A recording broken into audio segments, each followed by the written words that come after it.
Tonight, a war crime in Afghanistan. Afghan children testify about the night their families were massacred. An American soldier stands accused. John Blackstone is covering the case. New details on what forced David Petraeus to quit the CIA. Will the scandal compromise the war on terror? Reports from Bob Orr and David Martin. 2 weeks after Sandy, why can't they get the lights back on? It's mind-boggling. Mark Strassman investigates. And on this Veterans Day, Michelle Miller reports it's not just service members who are scarred by post-traumatic stress. It's their families, too. I was having nightmares about Iraq, a place I've never been.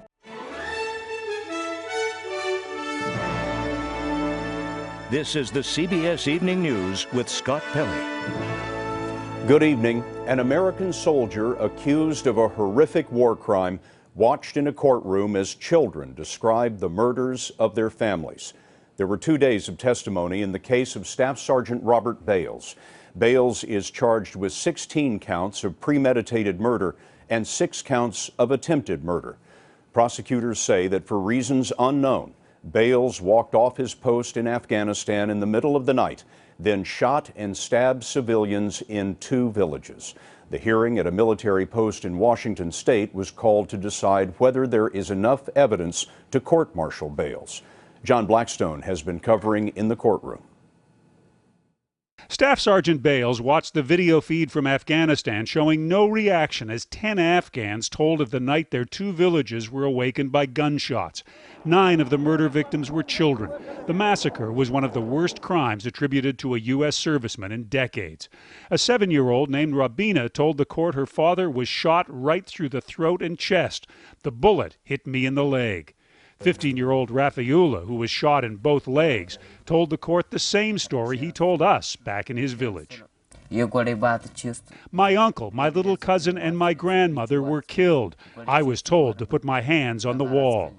His father, Samiullah, testified by video that he found 4 bodies, all shot in the head, including his own mother.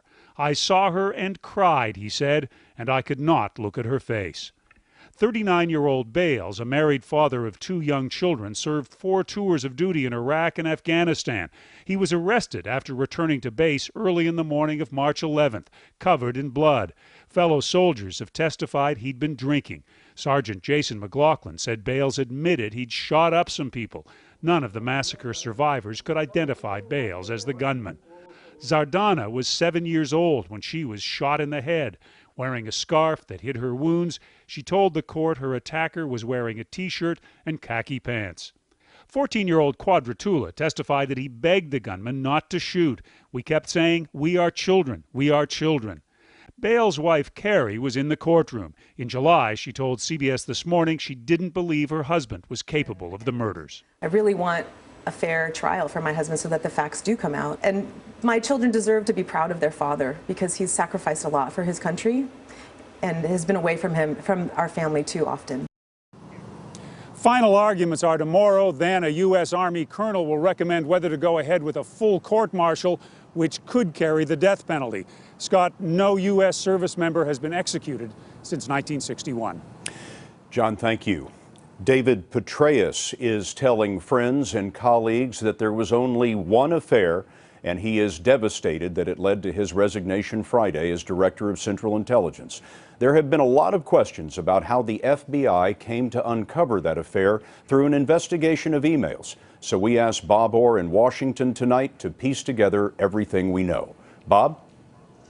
Good evening, Scott. Well, the 4-month investigation by the FBI was wrapped up just days before the election. In the end, agents did not find any evidence of an intelligence breach. Instead, they uncovered the tawdry personal affair that brought down CIA Chief David Petraeus. It started as a low-level cyber investigation in Tampa, Florida.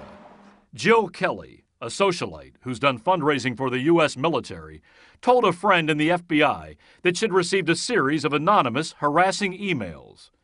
Agents quickly traced those emails to a former military intelligence officer, Paula Broadwell, the author of the biography, All In, The Education of General David Petraeus.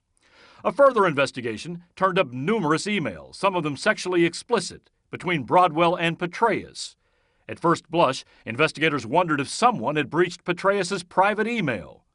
Investigators had actually stumbled across an extramarital affair. Officials suspect Broadwell sent those emails to Kelly, believing her to be a romantic rival. Sources say when Petraeus learned of those messages, he asked Broadwell to stop sending them. Petraeus became friends with Kelly when he was in charge of the U.S. Central Command in Tampa. But the retired four-star general has told friends he was never romantically involved with Kelly. Petraeus has, however, admitted his affair with Broadwell to the FBI. And he's told friends that began after he took charge of the CIA in September 2011. The affair was ongoing when Broadwell, a married mother of two, was on a media tour promoting her Petraeus book. Yes, he's a very high-energy person, and I think he does gain energy from feeling like he's consequential and making a difference. Petraeus, one of America's most decorated soldiers, has called his infidelity unacceptable and unfair to his wife Holly, who he publicly praised at his military retirement. Needless to say, I'll never be able to adequately express my love and appreciation for all that she has done, but I can at least say here this morning, thanks, Hall. I love you. The FBI investigation now is winding down. No one faces charges. Members of congressional intelligence committees, though, are angry that they were not put in the loop during the Petraeus investigation. But the FBI, Scott, says with no national security issues involved, such notification was not required. Bob, Petraeus has been talking to some of his friends, and I understand you talked to one of those friends today. I did, Scott. The friend that I talked to says he's been in touch with Petraeus on a regular basis since Friday. He says Petraeus is deeply disappointed in his own behavior. He says that his wife, Holly, is furious about the whole thing. Petraeus is telling close associates, and this is a quote, "I had the best job at the best organization, and I threw it all away." And then he added, "I messed up." Bob, thanks very much. Also, we have tried to contact Paula Broadwell, but she has not returned our calls so far. For most of the past decade, Petraeus seemed indispensable. His military leadership in Iraq and Afghanistan made him a natural to become the nation's chief covert warrior. Now that he's out, and so suddenly, will the CIA be undermined? We asked David Martin to look into that. After only 14 months, David Petraeus, the supposedly indispensable man, is gone. Without warning, a new man, Michael Morrell, must step forward from his post as deputy, first to Leon Panetta, then to Petraeus, and take over. John McLaughlin knows what that's like. He did it in 2004. Once you're sitting in the chair, there's no one sitting behind you. There's no safety net. So the acting director, for all practical purposes, is the director for that period of time. Can Morrell, an economist by training, head an organization in the middle of a shooting war? He has been in on the war since it started. As President Bush's daily briefer, he delivered that famous briefing in August of 2001, bin Laden determined to strike in U.S. He was with the president on 9/11, relaying reports from CIA headquarters. He is an analyst, not an operator. But then neither was Panetta, who during his term as CIA director headed the most successful operation of all, the hunt for Osama bin Laden. Morrell was part of that operation, assigned to come up with arguments why the intelligence that bin Laden was hiding in a Pakistani compound could be wrong. Like the president before, this president knows Morrell. The CIA works primarily for the president, and the acting director's ability to function as a director depends to a large degree on the president's confidence in him or her. Morrell is the 8th CIA director in the past 7 years. You could almost say CIA directors are not indispensable, they're disposable. Thank you, David. Petraeus was to testify this week before the Senate Intelligence Committee about the attack on the U.S. consulate in Benghazi, Libya. As you know, 4 Americans were killed, including Ambassador Christopher Stevens. The acting CIA chief, Mike Morrell, will take his place, though Petraeus may be called to appear at a later date. Congress returns to Washington tomorrow and faces the looming deadline for the so-called fiscal cliff. That's the package of big tax increases and budget cuts that take effect automatically at the end of this year, unless Congress and the White House can come up with a compromise on the federal budget. Nancy Cordes is at the White House tonight. And Nancy, when do the negotiations really start? Well, Scott, the president will be meeting with Democratic and Republican leaders from Congress here at the White House on Friday. But even before then, he's going to be working to lock in support for his positions from some key constituencies. He's sitting down with labor leaders tomorrow and then with leaders from the business community on Wednesday. And this is a group that hasn't always seen eye to eye with this president, but has shown some support for his position that tax revenue needs to be on the table as part of these talks.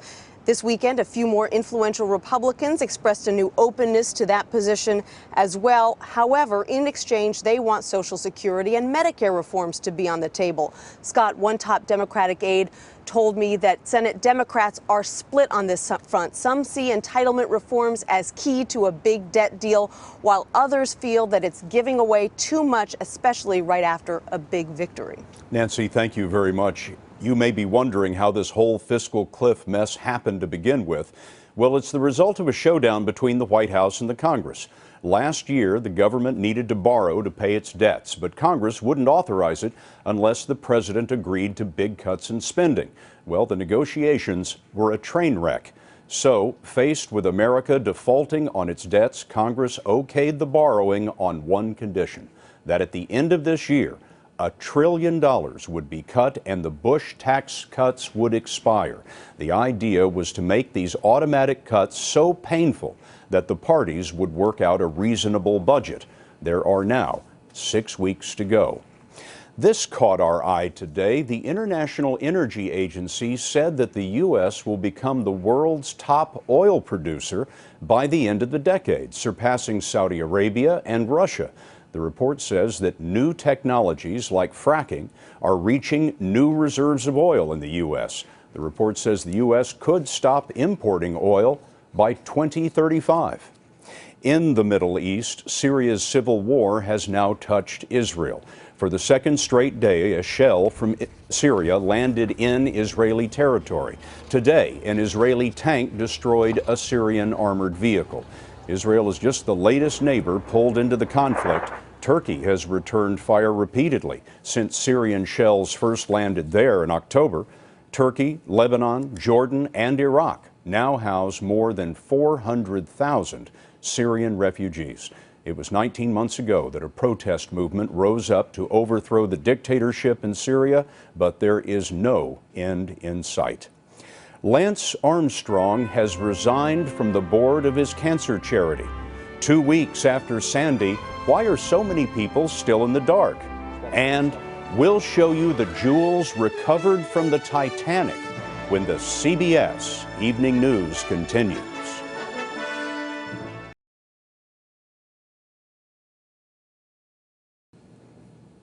Hurricane Sandy hit 2 weeks ago today. The death toll is now 127. More than 90,000 homes and businesses remain without power. New York Governor Andrew Cuomo says he will ask Washington for $30 billion in emergency aid. And while New Jersey will lift its gas rationing tomorrow, people are getting fed up in Brooklyn, New York. And that's where Mark Strassman is tonight. Oh my God, I didn't see anything like this. Ann Smith returned for the first time today to her ruined Brooklyn home. She fled it 2 weeks ago, wading through knee-deep water. When you look around this room, what goes through your mind? Disaster. Complete disaster. I never saw anything like it. Much of Brooklyn's Garrettson Beach neighborhood looks as though Sandy hit 2 days ago. 2/3 of the working-class homes here were damaged or destroyed. Smith's house had 6 feet of floodwater, and like all her neighbors, still has no power, no heat. The 76-year-old was stunned by what FEMA inspectors are giving her to cover all repairs, $1,700. But $1,700 isn't even close to what you need. No. You live here all your life. This is ridiculous. How could you $1,700 fix this? In New York and New Jersey, the scale of the recovery has brought 64,000 utility crews from as far away as California and Canada. It's probably more damage than I've ever seen. Joe Maurer, a supervisor with Southern California Edison, was part of a wave of utility workers flown in by the military to restore power. In many areas, crews have to go house to house, inspecting fuse boxes and circuit breakers. Any damaged ones have to be replaced or risk an explosion. Mother Nature's a lot stronger than anything we can build. You know, the good thing is we can put it back up. What's the hardest thing to look at? The whole thing, Right. all of it. Smith is one of 150,000 homeowners who have filed a Sandy-related insurance claim. She had no flood insurance, so her carrier is giving her only $5,000. I want my home fixed. I want to be able to live here. I lived here all my life. I don't want to move out. I don't want to go someplace strange and start all over. Local leaders hope 50 licensed inspectors will go through these neighborhoods tomorrow, replacing corroded fuse boxes. FEMA would pick up the tab. But Scott, no one knows when lights and heat will return to this community. Mark, thank you. Investigators are looking into whether a faulty furnace may have caused a deadly explosion in Indianapolis Saturday night. 2 people died and 31 homes were destroyed. The owner of the house where the blast occurred says the furnace had just been fixed after breaking down last week. You expect to see water in Venice, but not anything like this. That story's just ahead.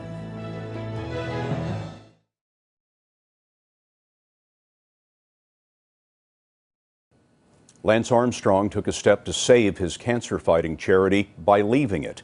Today, he severed all formal ties with Livestrong because of the doping charges against him. Last month, Armstrong was banned from cycling and stripped of his 7 Tour de France titles. He's denied doping, but he said he wanted to spare Livestrong any further damage. Heavy rain across northern Italy has flooded 3/4 of Venice.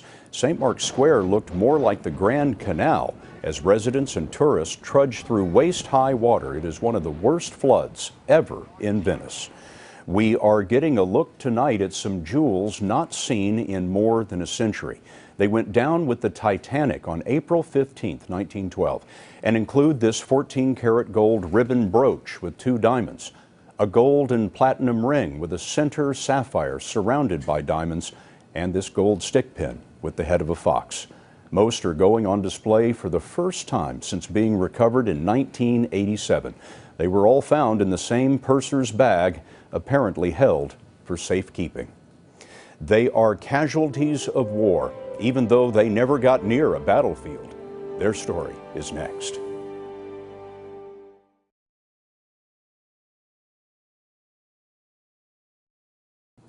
Today was the federal holiday for Veterans Day. The traditional observance was yesterday. President Obama placed a wreath at the Tomb of the Unknowns at Arlington National Cemetery.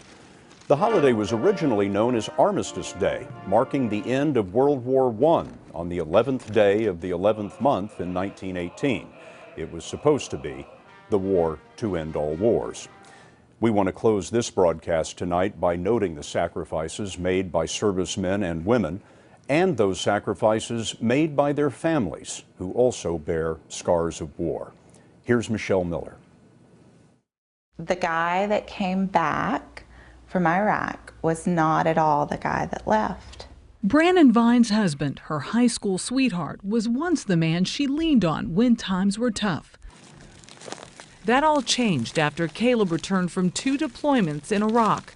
Caleb was injured in multiple IED explosions. He was not only dealing with PTSD, but he was also dealing with traumatic brain injury, which very much changes somebody's personality. And changes the person caring for them. Absolutely, absolutely. Since 2007, Vines has been Caleb's sole caretaker, dealing with her husband's night tremors, erratic mood swings, and the physical injuries that have left him permanently disabled. At the same time, she's trying to shield her 6-year-old daughter. Vines says it's left her with scars of her own. I was having nightmares about Iraq, a place I've never been, a place I've never, other than in pictures and that kind of thing. I got to where I didn't like crowded places, just like my husband. It was all these sorts of things where literally I was almost mirroring his behavior. Brannon's behavior has been recognized by the Department of Veterans Affairs as secondary post-traumatic stress disorder. Deborah Amder runs the VA's program, which provides mental health services to caregivers. Although they didn't experience that initial trauma that injured the veteran, they are experiencing that trauma through being exposed to what the veteran has endured. Already, 6,000 caregivers have contacted the VA for help. It's us helping each other. Vines invited us to meet some who she met through the nonprofit she started 5 years ago called Family of a Vet, which provides education and resources to caregivers. It impacts the whole family. Kat Honecker cares for her husband, who was injured in Iraq in 2006. I had to pull the gun out of my husband's mouth, and for 2 years now he has blamed me every single day for saving his life. Tori Shannon's husband suffered a head injury in 2004. I struggle because I feel like I'm not doing enough, or I'm not doing everything the way I should be doing. I am a very strong and capable person who is of sound mind, but twice I tried to commit suicide. Through their shared struggles, these women are helping each other cope. Where do you go from here? We keep going.